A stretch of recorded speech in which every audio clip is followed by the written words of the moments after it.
Hello, ladies and gentlemen, and welcome to the Compasa. We have many news and right now, and one thing that caught a lot of people's attention is the coup d'état in Niger. The so-called democratically elected president or former president Mohamed Bazoum was ousted by the presidential guard.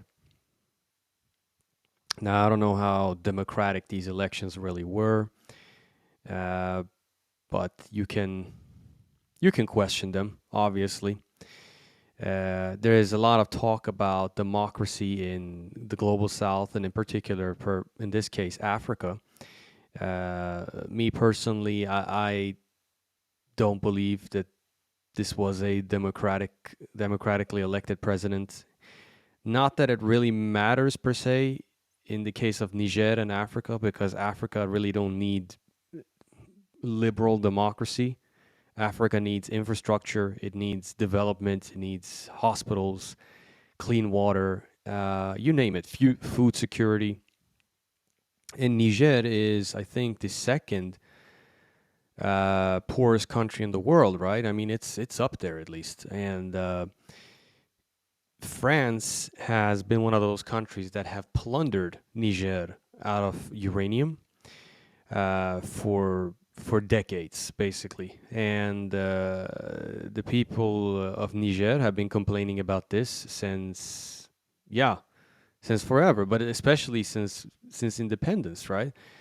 Decades on decades, they have talked about how France is exploiting the natural wealth of Niger, but the people in Niger, I think 90% of them don't even have uh, electricity, whilst France runs its nuclear reactors largely on uranium from Niger. So, if we look at two articles here, uh, France's nuclear sector to be okay in short term, as Niger holds uranium supplies. Um, the BBC reported on Monday that Niger was going to suspend uranium and gold exports to France.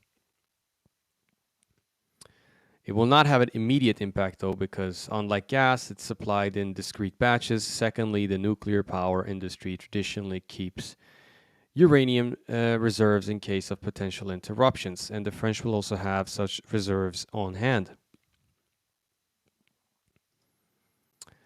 However, if the export ban becomes a permanent and not a temporary measure, France's nuclear power sector, will have to find replacements for Niger's uranium in Canada or Australia, Yuvarov said. Basically, the new government of Niger, want to sell its uranium mainly to China, right?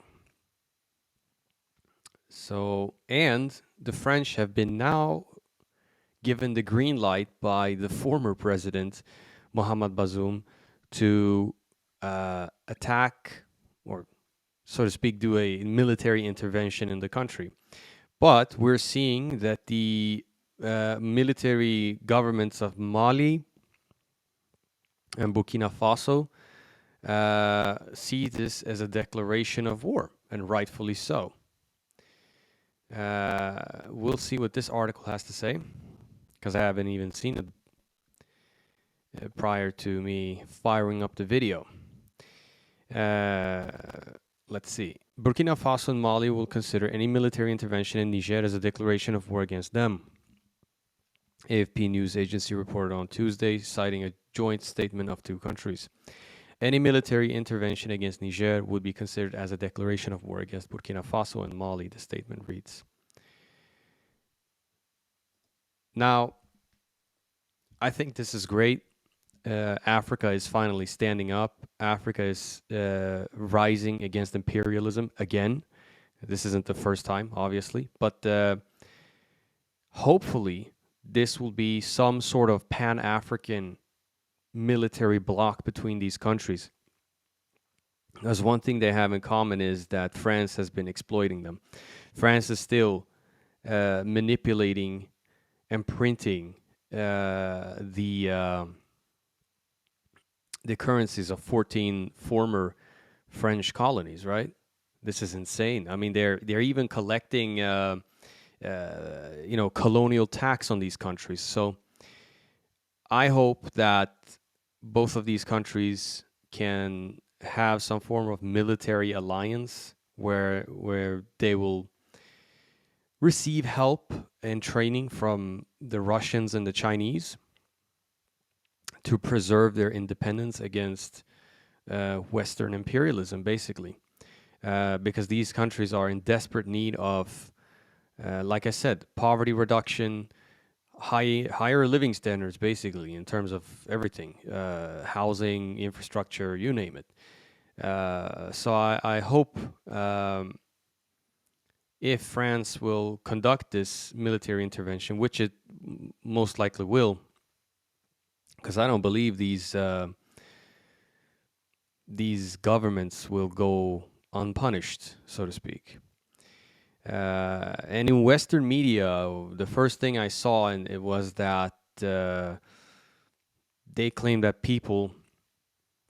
large numbers of people were out protesting against this government, which is funny because I didn't see a huge crowd in these media pictures. In fact, I saw larger crowds supporting this government, waving Russian flags. So, yeah, they want to believe their own propaganda that everybody loves them and all this crap. No, people are sick and tired of living in poverty. They're sick and tired of being humiliated. They are rising against colonialism, against neocolonialism, against imperialism, and that's how it is. Let's keep an eye out on Niger and the Francophone area, the Sahel area in general, and see how it develops. The battle for the hearts and minds, and perhaps even uh, a physical hot war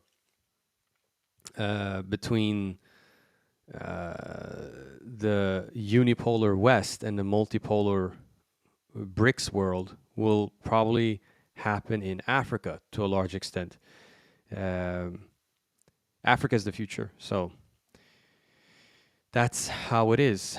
Stay tuned, ladies and gentlemen, and hit the like button, subscribe to the channel, and I'll see you in the next one.